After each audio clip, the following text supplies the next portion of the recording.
bad, and unfortunately the ones safely taken to warehouses are facing the destructive toll of the hoodlums.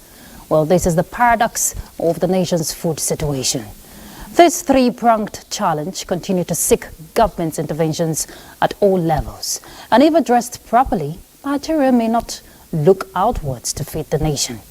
Although there has been consistent efforts by the federal government on improving agriculture, with a number of policies to boost production and improve food security.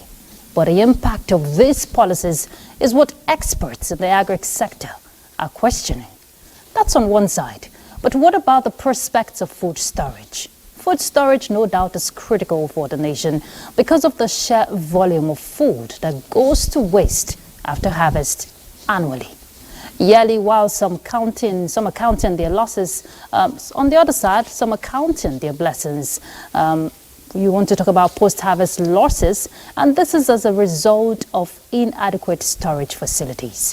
Farmers continue to face these challenges in the handling and storage of their agricultural commodities, and when there is storage of food security is guaranteed. Now, this is where investments in this aspect of the value chain becomes sacrosanct, especially at the state's level. So what role can states play in providing food storage facilities, and what measures have been taken against looting, another critical angle to food insecurity? That is actually our focus tonight on Weekend File.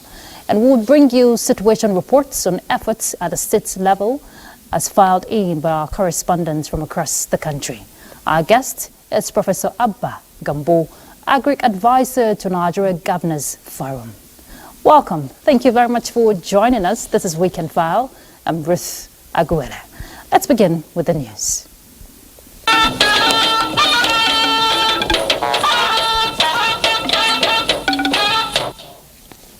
The Vice President of the Federal Republic of Nigeria, Kashim Shatima, has urged the security agencies to intensify efforts in bringing back the abducted students of Kuriga Primary and Junior Secondary School of Kano State.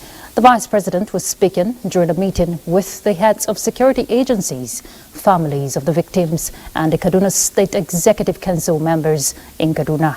Mohammed Umar Agichingi reports. The Vice President's plane touched down at the Air Force Base Kaduna before he proceeded to the government house to engage with these stakeholders from the affected village, as well as families of the victims. Leadership requires weathering the toughest of storms. Be rest assured that the President is equal to the task. The very essence of the existence of government is to secure the lives and properties of the citizens. He has tasked the entire security architecture in the country to go all out and get back our kids safely. He assured the people that the government, in collaboration with security agencies, is working tirelessly to ensure the safe return of the abducted students, appealing on the media to avoid sensational reportage on the unfortunate incident. Our friends in the media, you are all stakeholders in the Nigeria project. Let us be much more circumspect. Let us be very, very selective in our choice of reporting. We have been working with the community as well as the leadership of Chukwu local government to ensure that we collaborate with the relevant security agencies to ensure that all the children return back home safely. The Vice President urged parents of the victims as well as all stakeholders in this village to help the security agencies with all relevant information that will help them to succeed. In Kaduna, I am Muhammad Murajingi, NTA News.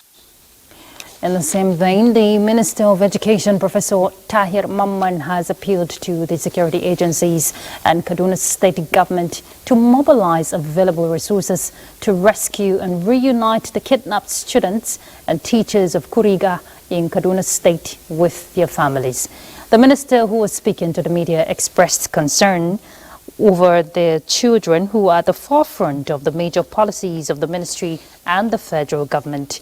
highlighting the persistent challenges faced by certain regions in terms of attendance, enrollment, and retention of students in school. We will be working with the security agencies to ensure that we will bring to end this type of thing under the Safe Schools project of the federal government. We sincerely hope these young ones are brought back even before the Ramadan season starts. He reflected on the gravity of the situation, stating that the ministry had hoped such incidents were relegated to the past. He conveyed the collective shock and sadness of the ministry, extending heartfelt prayers to the parents, guardians, and especially young, vulnerable children. Well, excuse me. Well, amidst rising security concerns in the country, northern governors have reaffirmed their collective resolve to tackle insecurity in their states by according necessary strength to state-owned security outfits and support to existing conventional security agencies in the restoration of peace. This was at the inauguration of the Kano State Community Guard Corps. Let's hear from Delhatu Abdullahi. The inauguration of 2,600 Sokoto State Community Guards Corps is part of resolutions of the governors in the northwestern region to forge a common front in combating security challenges in the region. Inaugurating the security guards, Governor Ahmed Aliyu maintains that security is everybody's business that requires collaborative efforts and urges the personnel to adhere strictly to the rules of engagement. The conventional security agencies had been battling senseless banditry, kidnapping for ransom, and some instance, mass destruction of our villages and communities. And all of us are committed to working together to fight the insecurity that is affecting the development of our people. Once we have a problem, we must come together to resolve that problem. There were goodwill messages from Governors of Bauchi, Plateau, and the Benue states who indicate their intention to replicate the initiative in their states. Former National Security Advisor, Lieutenant General Aliyu Muhammad Gusau, and the former Sokoto State Governor, Senator Aliyu Magatakardo Amoko, stressed the need for enhanced collaborations and adequate funding to achieve the desired results. In Sokoto, Dalhatu Abdullahi, NTA News. The Tinubu administration has again made a commitment that implementation of its governance policies will be sustained towards increasing investors' confidence and that it will partner with the sub-national governments to speed up the country's economic transformation. Minister of Agriculture and Food Security, Abubakar Kyari, who represented President Tinubu, said this at the commissioning of the GB Foods Tomato Processing Company at Ngaski local government area in Kebbi State. Salihu Gwanara reports that the company has the capacity to process 620 tons a day. Ngaski, a town of predominantly peasant farmers located more than 300 kilometers away from Birnin Kebbi, is one of many agrarian communities in Nigeria that is blessed with fertile land suitable for the production of this critical food item, tomatoes. Sitting on this 2,000 hectares of land in Ngaski is this food processing company that is harnessing this natural endowment for economic prosperity. President Bola Tinubu, represented by the Minister of Agriculture and Food Security, Abubakar Kyari, reaffirmed government's responsiveness towards making foods affordable and available to Nigerians. Here we have seen the largest of their operations anywhere in West Africa and Africa as a whole. So this is a sign that there is confidence in the country Nigeria under the able leadership of President Bola Ahmed Tinubu for foreign investors to come and invest. The GB Food, we are pleading with you in the near future. Try as much as you can to put your plant here so that you don't need to carry your product to Lagos and process. Stakeholders, including the Minister of Information and National Orientation, Mohammed Idris, acknowledged government consciousness in its policies in agriculture. That for those who think that is only bad story coming out of Nigeria, this is a very good story to tell. There are about 4,000, I understand, 5,000 people working on this farm. 70% of those who are working on this farm are actually women. Nigeria is an investment destination. What we saw here, Nigeria can absorb thousands of it. I'm very, very grateful to the Nigerian authorities, both at the federal level as well as in Kebbi State, and to the Nigerian people. We believe that Nigeria's food security is all pushing. We all have to go in that direction, and GB Foods is committed to making this happen in partnership with other states. The company assured more economic and health value through its products. From Ngaski, headquarters of Ngaski local government in Kebbi State, Saliu Gwanara, NTA News. Over 5 million people in Jigawa State will receive free meals throughout the Ramadan period from the Jigawa State government. Governor Umar Namadi stated this while flagging off the distribution of food palliatives to 150,000 persons in Duse, the state capital. Mohammed Musa Askira reports. The palliative comprises 150,000 bags of rice, 150,000 bags of maize, and 100,000 cartons of spaghetti. The beneficiaries were drawn from across the 287 political wards in the state who would be smiling into the kitchen with the package of the palliative. We are happy with this. We hope more will come for others. Jigawa State government has, through the Ministry of Special Duty, organized the distribution at the time when the people in the state need this kind of support the most. On the breaking of the Ramadan fast, Governor Umar Namadi says a total of 599 Ramadan feeding centers, 2 in each political ward, have been identified, with each center to feed at least 300 persons per day for 30 days, a total of over 5.3 million people to benefit. Through this, the governor says 21,000 jobs have been created for cooks and supervisors in the process. Governor Umar Namadi reiterated his administration's commitment to ensuring that welfare of the Jigawa people is put on the front burner. His Excellency the President of the Republic of Nigeria, Senator Bola Ahmed Tinubu, will soon send his own intervention to the people. And I also told them that he asked us to tell them and to beg them to be patient with the government. Government is doing everything possible to alleviate this suffering. And he asked us also to tell them that this suffering is a temporary and it will soon be over, because government is taking several measures to ensure that people are stable and a lot of food is available on the table. In Jigawa State, over 1.5 million people in the state have so far benefited from the various forms of food palliatives since Umar Namadi assumed office as governor. From Dutse, Muhammad Musa Askira, NTA News. Vice President Kashim Shatima says leadership is about a show of empathy and support for the people. This was during a flag-off of an empowerment scheme in Kafur, Kano State, sponsored by the Senior Special Assistant to the President on Political Matters, Ibrahim Kabir Masari. VP Shettima assured Nigerians that the federal government, under President Tinubu, has people-oriented plans towards improving living conditions. He said the restoration of peace in areas where there are security challenges is of paramount importance and commended Ibrahim Masari for extending the gesture to his people.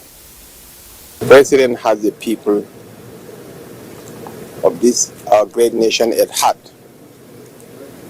And I'm here to reassure the people of Katsina, by extension the Northwest, of very beautiful plans that are in the pipeline for the people. The restoration of peace is of paramount importance, and most is, essentially we have the Polar Coup scheme as a non-kinetic response to the banditry in the Northwest.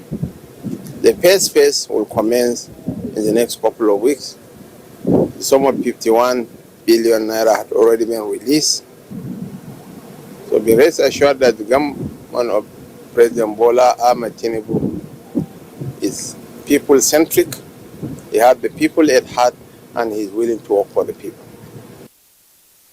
Deputy Senate President Barau Jibrin, chairman of the Northern Governors Forum, Gombe State Governor Muhammad Inuwa Yahaya, among others, commended the donor for embarking on the empowerment scheme.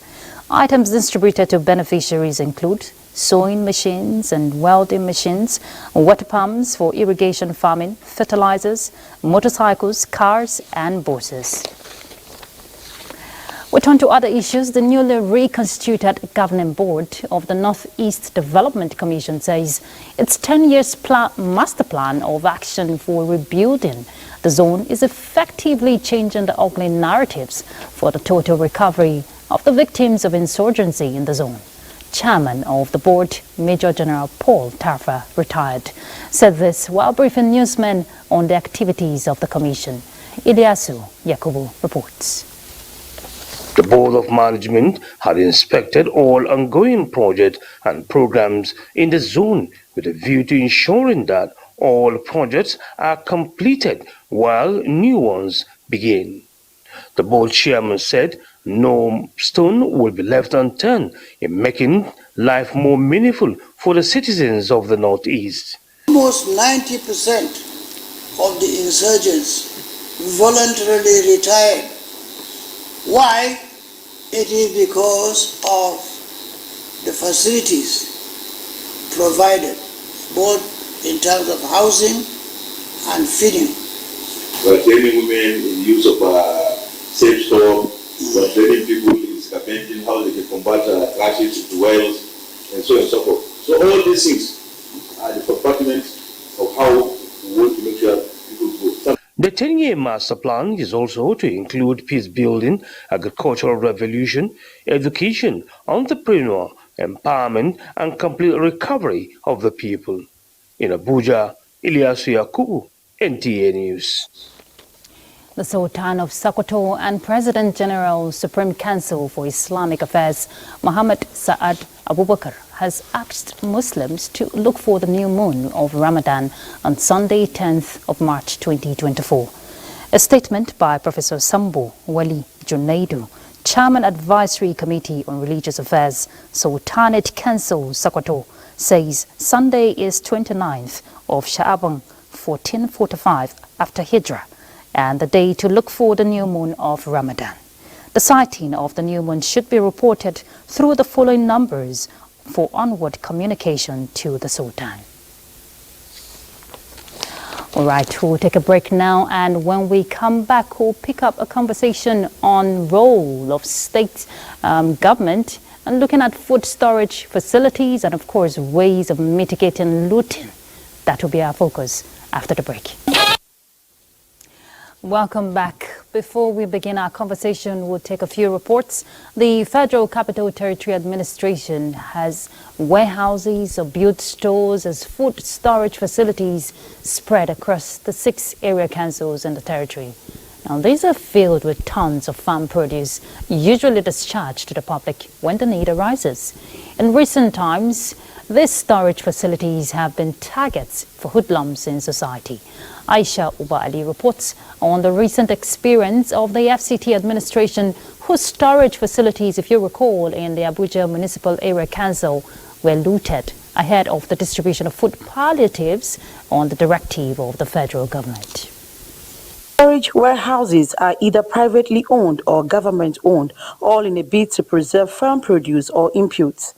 One can say that the warehouses in the FCT are as old as the administration itself. The FCTA providing each area council with a warehouse or store is with a view to ensuring that the issue of food wastage is reduced, in addition to addressing food insecurity. The Abuja Municipal Area Council of the FCT is about the largest area council harboring monumental institutions with the highest population of residents. It has a warehouse, which is a 1,000 metric tons capacity, and stores of 2,000 metric tons capacity located in Gwagwa, a suburb few kilometers away from the city center. The government's objective of creating the facility has, however, come under serious threat, as hoodlums have continued to vandalize the facility. The 2022 experience during the EndSARS protests left this same facility destroyed, but was renovated by the immediate past administration. The 2024 attack last week is the second, which occurred just as the FCT was gearing up for the third phase of green distribution to the 6 area councils as directed by the president. Grains such as maize, millet, rice, and sorghum are palliatives stored in these warehouses. Tons of these were carted away during the recent attack. The fact that the President of Nigeria decided to give us this palliative, we have to carry out the distribution immediately.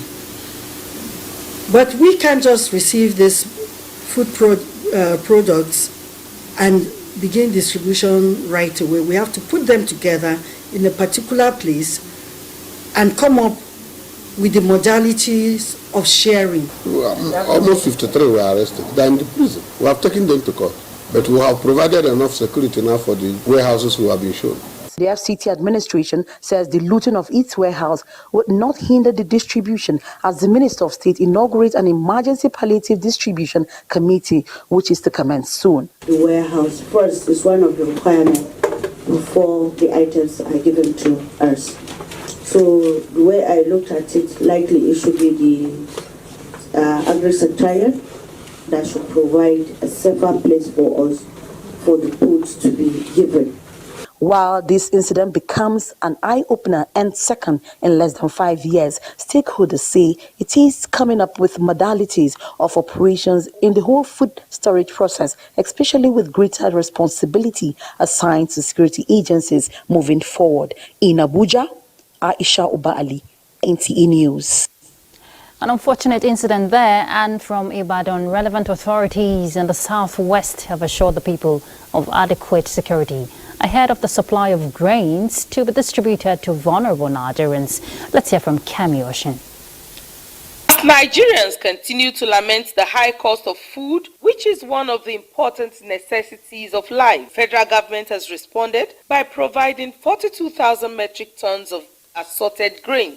If this initiative of government will achieve the good intentions, there is need to upscale efforts to checkmate the activities of vandals. Looting is also like stealing, because this thing you are taking, they are not for you. How will you loot what does not belong to you? They need to improve on it, increase the catchment area, and do a proper enumeration of who and who should benefit from it. The National Emergency Management Agency, NEMA, and the other agencies to handle the distribution in Oyo State speak on measures put in place. The warehouse in Ogun State is beside the mobile police unit. The warehouse here in Oyo State is within the premises of the state government at the secretariat here in Agodi.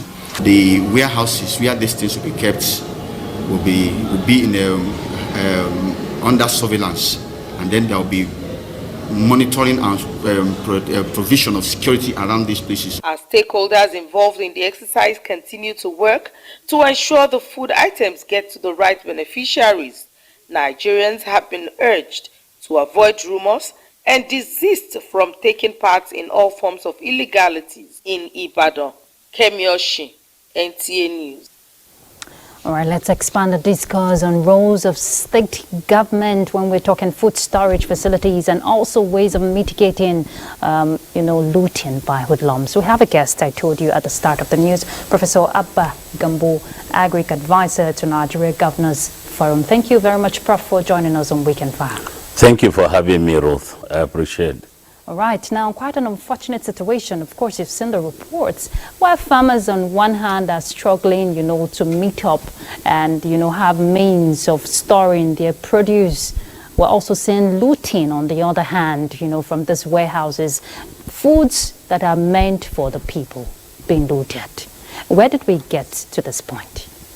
Yeah, thank you very much. Now, let's just say that when you look at some few years back, we started with the COVID-19. COVID-19 had a kind of complete shutdown of the country. Farmers could not access their farms, and then there was a kind of food scarcity, one.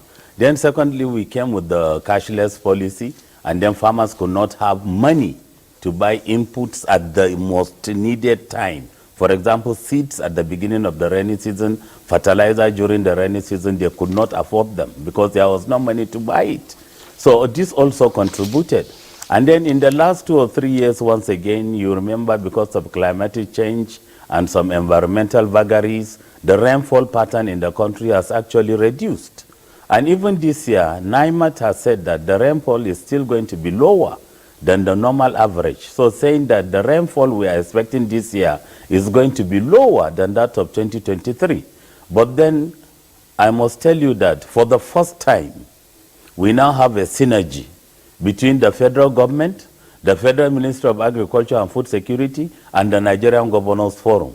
Just a few weeks back, the chairman of the Nigerian Governors Forum, His Excellency the Governor of Kwara State, led his brother governors to meet the Minister of Agriculture and Food Security, Senator Abakar Kyari, and they discussed on the issues even before this crisis started.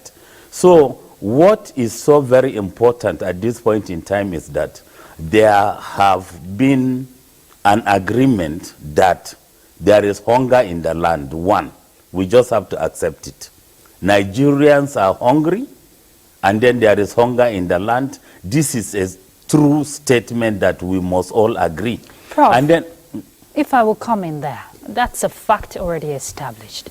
But the federal government, we've seen the interventions from the federal level. Now, that's where the state, government come in, to create that intervention. While the federal government is making room for distribution of palliatives, we shouldn't be having this looting, happen, especially in states. What kind of interventions is required? We've seen from the report security agencies have been involved, but really what other measures? Security, of course, is number one, but what other measures? Should these food items be distributed immediately, or should they be stored for a while before, getting to the right persons? thank you, Ruth. Remember that the major food areas, what we call the food baskets in the country, happen to be in the northeast at a time.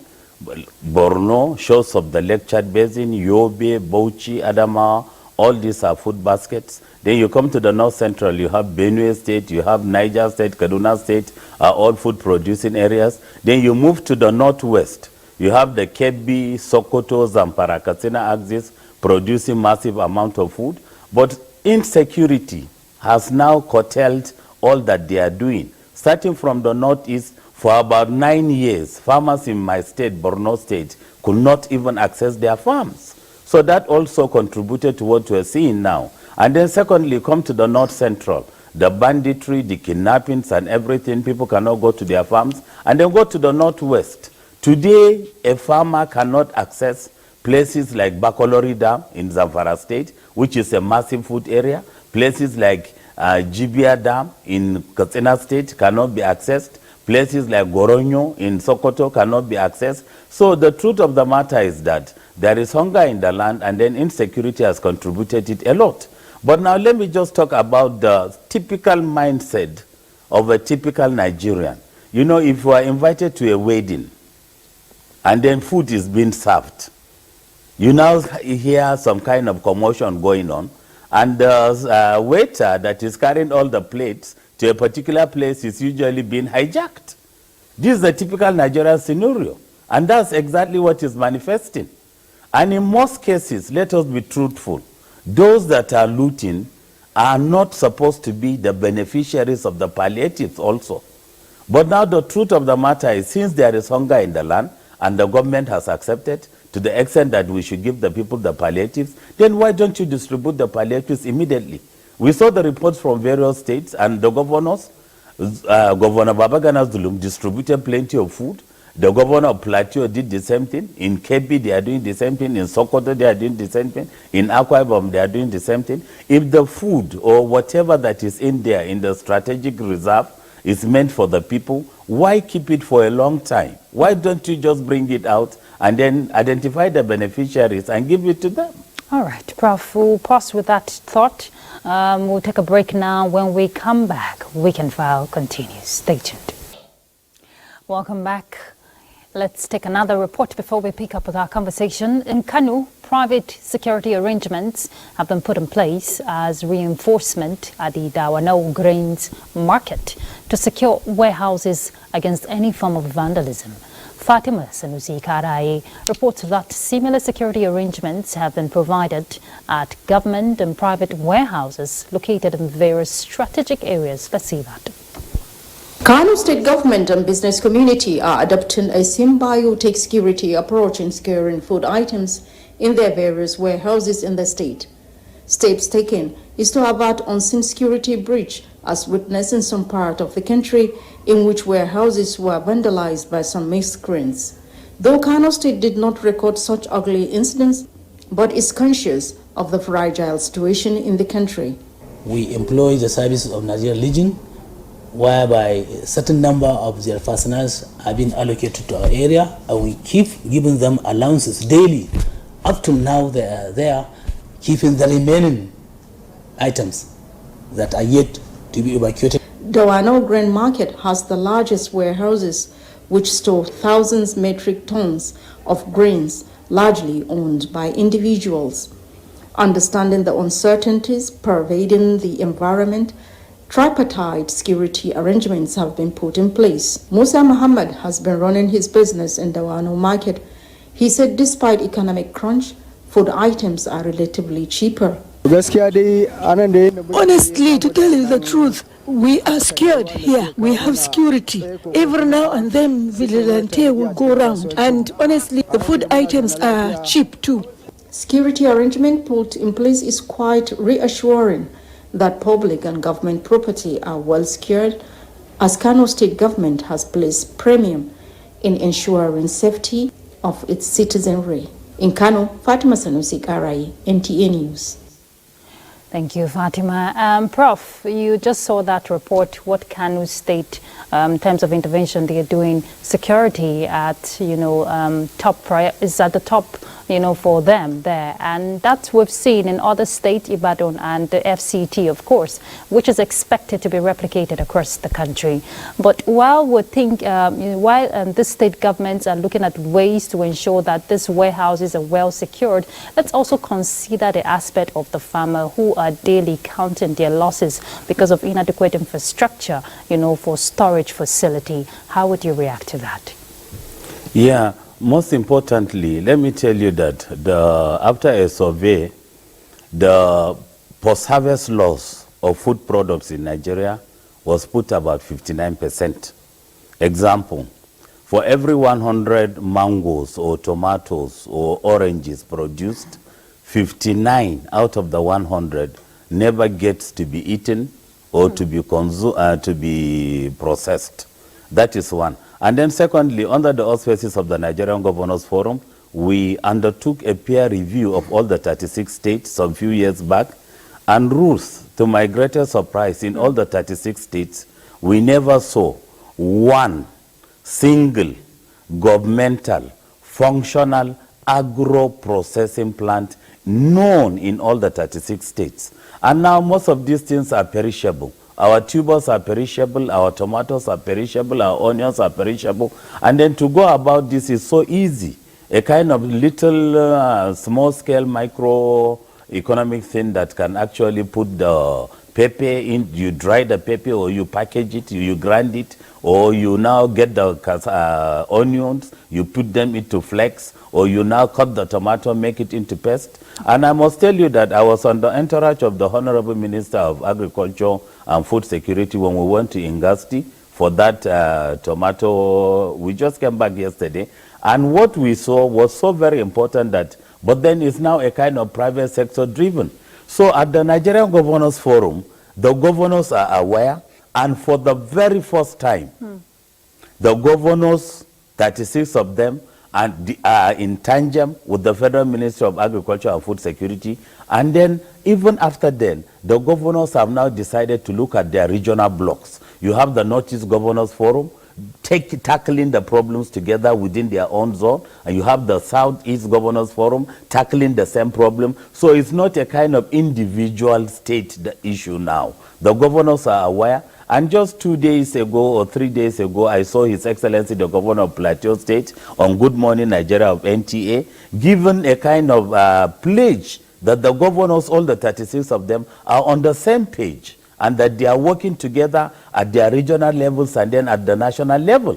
So these are the kind of things that will make you happy.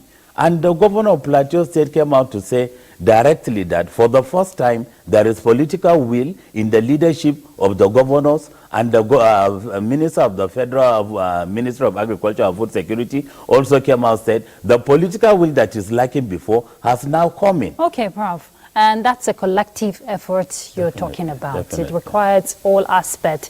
And we saw earlier in that, we saw the video playing, we're seeing the private sector also coming in. These are ways of bridging the gap, you know, and stopping this deficits and losses, you know, the farmers, because it's quite unfortunate. It's a threat, you know, to their economic well-being. And if you have the private sector, it's one thing to make a pledge, like you're saying, that the state governments are making a pledge to invest, but it's another thing to ensure there's effective implementation of these pledges. So rounding off this conversation, going forward, really, what kind of advocacy do we want to see and friendly policies to help when we're talking innovative storage capacity and stopping this looting, you know, headlong? Okay, now let me take the looting issue first, before I take your first question. Okay. Now for the looting, a hungry man is an angry man. You know, even in our homes, Ruth, sometimes before you finish the lunch, the children are there, Mommy, where is the food? Where is the food? You understand? Yeah. And then the husband comes in from office so tired, and he said, well, where is the food? No, the food is yet to be finished. Can you wait for some time? And you see everybody frowning in the whole house. So this is the typical mentality when somebody is hungry, really. So the looting issue can only be stopped when the citizenry have the wherewithal in their hands. Now, when you go to most of the markets, the food is there. You go to Utako market, you go to Wuse, look at the massive food at the Wano market, which is one of the major grains markets in Nigeria. And then by the time you go to Yobe State, you have the Potiskum grains market. It's also a very big market. You go to Ilela, you see the same thing. But then the affordability, they do not have the money in their hands to buy the food. So if you cannot feed your family the way you truly and really want to feed your family, then whatever that comes to your side is actually acceptable. I saw a cartoon in one of the newspapers, and then the man came with a bag of rice, and the wife was asking that, is that a palliative they've got? No, he said, no, it's not a palliative, but I'm trying to help the government to distribute it.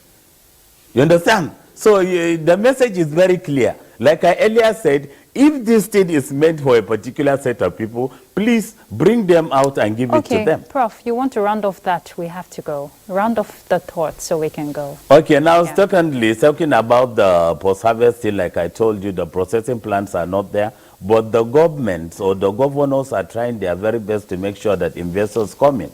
But Ruth, if there is no security in any place, there is no way any investor will come. So first and foremost, the most important thing to be done in Nigeria is to make sure that there is security in most of the food producing states. And then you must make sure that the movement of food from an area of production to an area of demand should be done under good security so that things will move in smoothly. Indeed, and let's hope that those involved, you know, will do the needful. We just want to see Nigerians smile, right? Yeah, all right. Definitely. Thank you very much, Professor Abba Gambo. He's the Agric Advisor to Nigeria Governors Forum. We'll take a break. We'll be back in a moment. Please stay tuned. Will captivate us with their presence and leave an indelible mark in the hearts of many. Osinachi Samuel reports that the late Herbert Wigwe was undoubtedly one of those extraordinary people. Eminent Nigerians, associates, family members converged on Port Harcourt at the line of Judah Parish of the Redeemed Christian Church of God to bid farewell at a combined funeral for late Herbert Wigwe, his wife and son. The gathering of dignitaries from all walks of life best describes a man who was widely recognized and celebrated for his service in the banking industry and humanity. The solemn event, which took place at the Redeemed Christian Church of God, Lion of Judah Parish, Isiopo, reminded the gathering on the need to always be prepared for the call, as no one knows his last days on earth. Governor Siminalayi Fubara, who described the date as unfortunate, urged everyone to be united, irrespective of their differences. The life is not the 1 million years that we But even if we spend an hour, let the hour be impactful. Senate President Godswill Akpabio, Senator Doyederi of Bayelsa State, Pastor Eno Moore of Akwa Ibom State, former Minister of Transportation, Honorable Chibike Rotimi Amechi, Senator Aminu Tambol, were among distinguished guests at the event. There were soul-lifting renditions by gospel artists and the Lion of Judah choir, as well as special prayers for the immediate family.